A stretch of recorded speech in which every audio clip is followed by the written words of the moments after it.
Bagaimana cara Pak Polisi, Pak Hakim, dan Pak Jaksa memberikan sebuah hukuman kepada seorang pelaku jika bukti fisiknya sudah lenyap dan tanpa sisa? Kasus dari negara ini adalah mimpi buruk bagi penegak hukum. Pelakunya tertangkap basah, alibinya penuh dengan teka-teki termasuk akuannya yang mengatakan bahwa dia mengidap penyakit. Dikatakan bahwa jejak-jejak wanita yang menjadi korban nyaris tak tersisa. Sebagian telah diolah paksa dalam tanda kutip dan sebagian diberikan kepada anjing-anjing liar. Dan lalu, bagaimana Pak Polisi mengungkap kasus ini? Siapa korban, siapa pelaku, dan bagaimana kisah ini selengkapnya? Jadi, begini.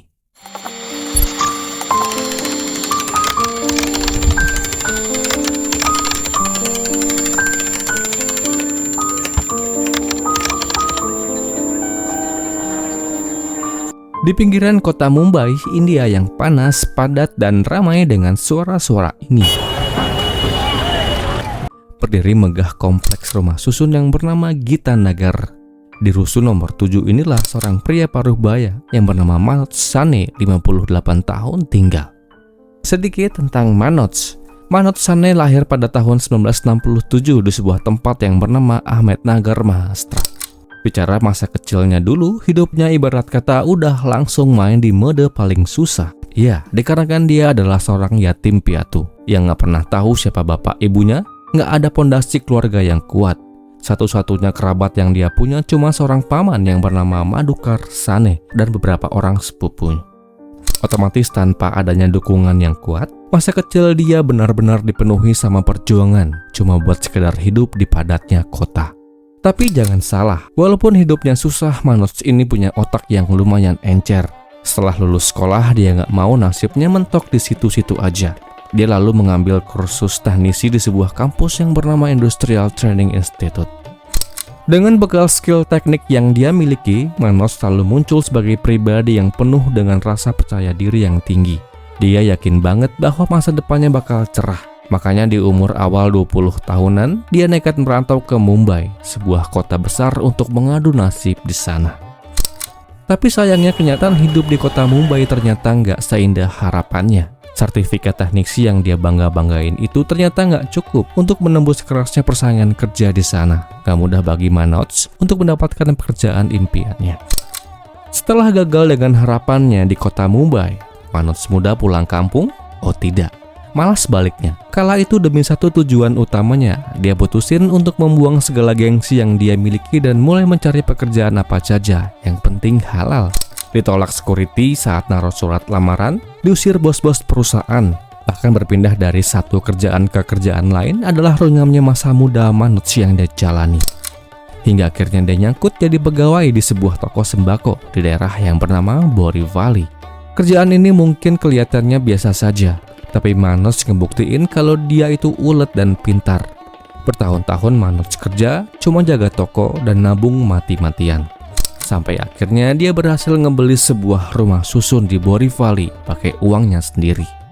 Untuk ukuran anak yatim piatu yang merantau dari nol, ini pencapaian yang luar biasa. Secara finansial, ia berhasil membangun hidup yang stabil dan mapan.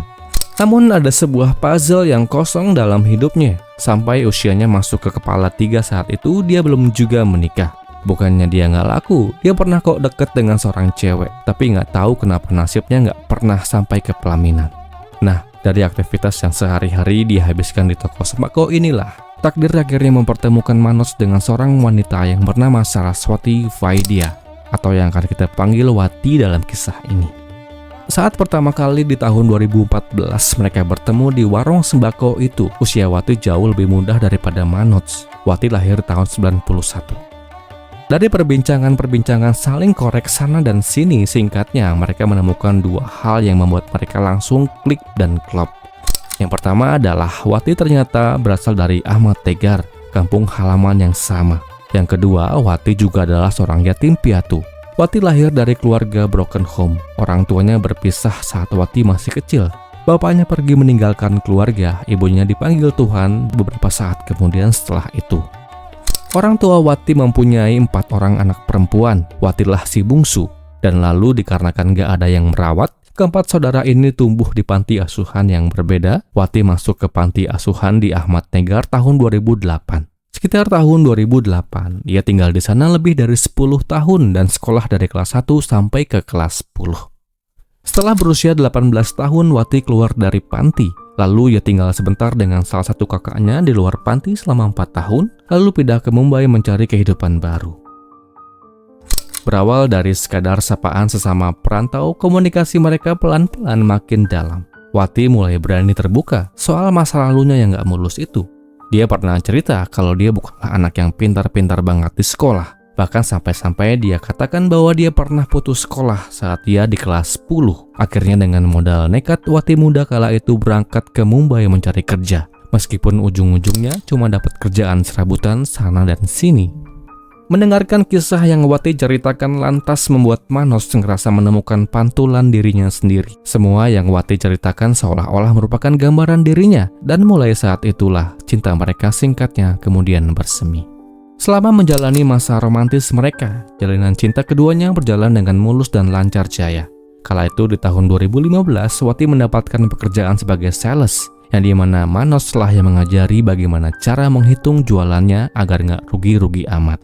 Dan lalu masih di tahun yang sama pada 2015, Manos kala itu melakukan sebuah keputusan besar dalam hidupnya dengan dia menyewakan rusun lamanya kepada seseorang. Hal itu disebabkan jarak yang lumayan jauh dari rusun ke tempat kerjanya. Dan lalu dengan menggunakan uang tabungannya, Manos kembali membeli sebuah rusun baru di daerah Gitanagar, tepatnya di Jalan Mira Bayander. Setelah ribet mengurusi ini dan itu, singkatnya tibalah hari di mana Manos mendapatkan kunci kamar rumah susunnya. Tidak lupa setelah ia mendapatkan kunci dan segera berpindah secara penuh, Manos juga turut membawa Wati untuk ikut dengannya dan tinggal bersama dengannya di unit rusun yang baru.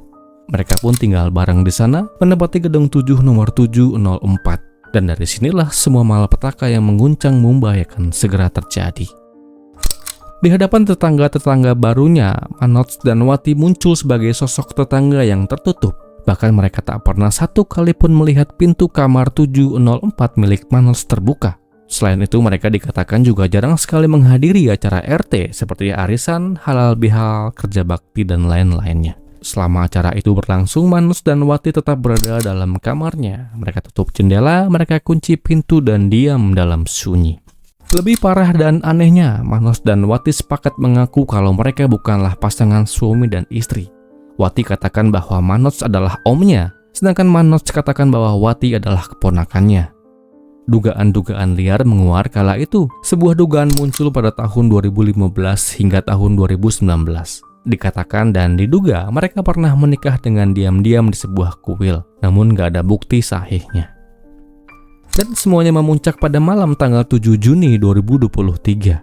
Pada kala itu, lorong lantai 7 di rusun di mana Manos tinggal mendadak dipenuhi oleh sebuah aroma yang sangat aneh. Salah seorang warga di lantai itu mencium bau busuk yang sangat menyengat berhari-hari lamanya. Awalnya dia berpikir, cuma bangkai tikus. Tapi setelah dicek ke seluruh sudut rumahnya, si warga nggak menemukan apa-apa. Penasaran, dia pun keluar dan mulai mencari sumber bau yang sangat menyiksa hidung kala itu. Hingga sampailah dia di depan pintu kamar nomor 704. Sebuah kamar yang tak lain dan tak bukan adalah kamar yang ditinggali oleh Manos dan Wati. Dan benar saja, si warga pada saat itu mencium bau busuk yang sangat menusuk hidung dan dia yakin bau itu bersumber dari balik pintu. Tak seberapa lama si warga yang berada di depan pintu mengamati dan menciumi, tiba-tiba saja dia mendengar suara semprotan parfum dan dia yakin suara itu berasal dari dalam kamar. Tak lama setelah suara itu berhenti, benar saja dia lalu mencium bau aroma wangi parfum yang bercampur dengan aroma bau bangkai. Menyadari bahwa ada yang gak beres, segera ia ketuk pintu itu dan dia panggil nama penghuninya 1 kali, 2 kali, 3 kali. Hingga gak lama kemudian pintu pun terbuka dan Manos berdiri di sana. Dan begitu pintu terbuka, bau busuk yang tadinya tertahan langsung menabrak wajah si warga yang penasaran itu. Pada kala itu Manos tampil dengan dingin, wajahnya luar biasa tenang tanpa ekspresi dan dia cuma berkata, "Oh ya, kayaknya ada tikus yang mati di dalam pipa. Nanti akan saya cek. Saya lagi buru-buru mau pergi berangkat kerja." Pintu pun tertutup dengan rapat-rapat. Merasa curiga dengan apa yang Manoj tampilkan dan dia katakan, si warga nggak langsung pergi, alih-alih ia tetap berada di sana dan terus memperhatikan kamar 704 itu. Gak lama setelah itu dia melihat Manoj keluar dari kamar dengan terburu-buru sambil membawa sebuah karung berukuran besar mirip karung beras. Pemandangan itu membuat rasa curiganya semakin memuncak. Segera ia turun lapor kepada pihak Seru Kitty dan polisi pun hadir gak lama setelah laporan itu dibuat. Saat polisi tiba, kamar 07 kembali terkunci rapat. Karena nggak ada jawaban, polisi terpaksa mendobrak pintu itu. Begitu polisi masuk, udara dalam kamar pun terasa sangat aneh. Campuran wangi parfum ruangan yang dipaksa menyatu dengan bau yang sangat busuk. Pemeriksaan kemudian dilakukan dengan hati-hati. Petugas memeriksa setiap sudut kamar rusun itu. Awalnya mereka memeriksa kulkas, namun di sana mereka cuma menemukan makanan biasa. Lalu mereka masuk ke dalam kamar tidur, juga sama, mereka nggak menemukan apa-apa di sana, kecuali helaian rambut panjang milik seorang wanita yang tertinggal di atas kasur. Tapi mimpi buruk itu sebetulnya baru akan dimulai ketika polisi melangkah masuk ke area dapur. Di sana mereka menemukan beberapa ember dan bak plastik yang terisi penuh dengan air.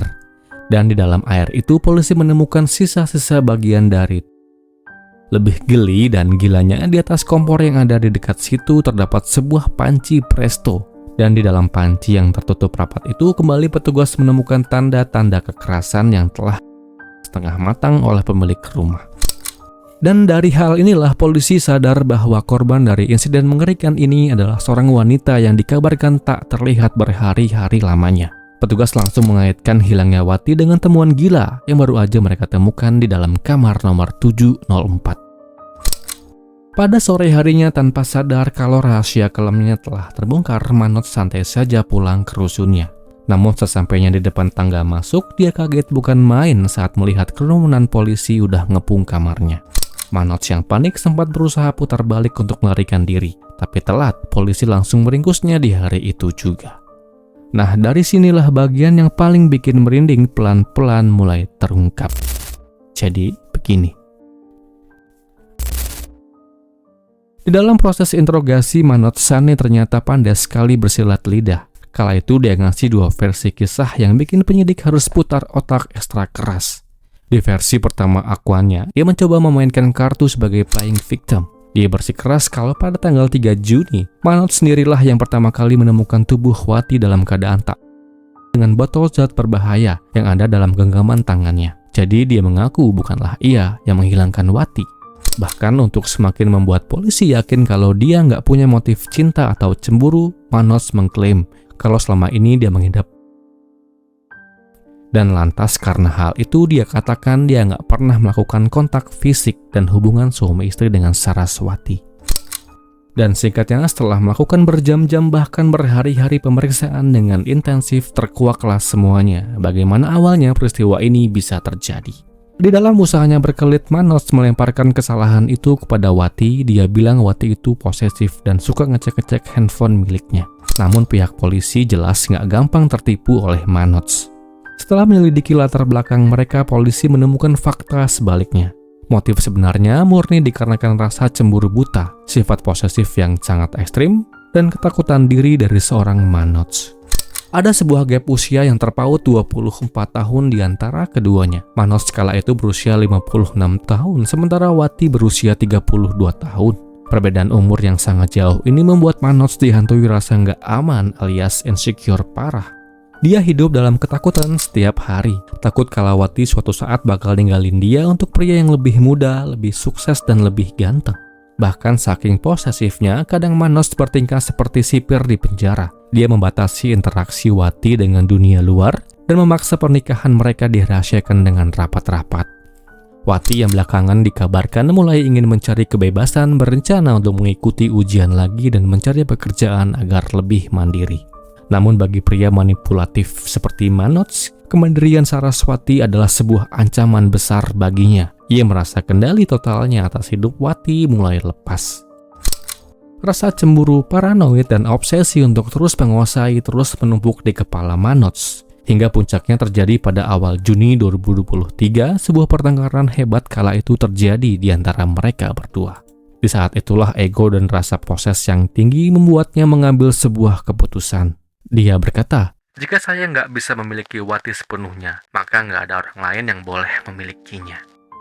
Atas dasar itulah rencana untuk menghilangkan Wati muncul di benak Manoj, dan inilah motif versi kedua yang kemudian diakui oleh Manoj sendiri. 15 hari sebelum malam gelap itu terjadi, Manoj pergi ke sebuah toko pertanian, dan di sana dia membeli satu buah botol zat berbahaya. Nah, dengan barang itulah Manoj katakan mencampurkan zat itu dengan makan dan minuman milik Wati hingga Wati kehilangan nyawanya. Sengaja dia lakukan cara itu dikarenakan dia nggak mau ada keributan yang terjadi, mengingat tembok rusunnya bertembok tipis seperti rumah subsidi. Setelah tuntas melakukan hal busuk itu, yang muncul adalah rasa panik dan bingung. Lalu bagaimana cara ia menghilangkan jejaknya? Setelah mempertimbangkan banyak hal, dia kemudian pergi keluar untuk membeli dan mendapatkan gergaji mesin atau alat pemotong kayu. Dan dengan alat itulah Manoj melakukan tindakan gilanya. Maaf saya nggak bisa eksplisit, namun yang pasti bagian-bagian itu Manoj buang dan dia sebar di beberapa tempat. Sebagian dibuang ke toilet, sebagian diproses ke dalam cairan kimia pekat, dan sebagian lagi di panci presto. Serta yang paling membuat petugas merinding dan nggak bisa berkata-kata adalah saat Manoj berkata bahwa sebagian dari bagian-bagian itu diberikan kepada anjing liar yang ada di sekitar rusun. Dia lakukan itu bertahap dan pelan-pelan. Tantangan terberat dari kasus ini adalah nggak ada lagi bentuk fisik yang utuh untuk diperiksa. Untungnya dari sisa-sisa temuan di rumah susun, polisi kemudian berhasil melakukan tes DNA.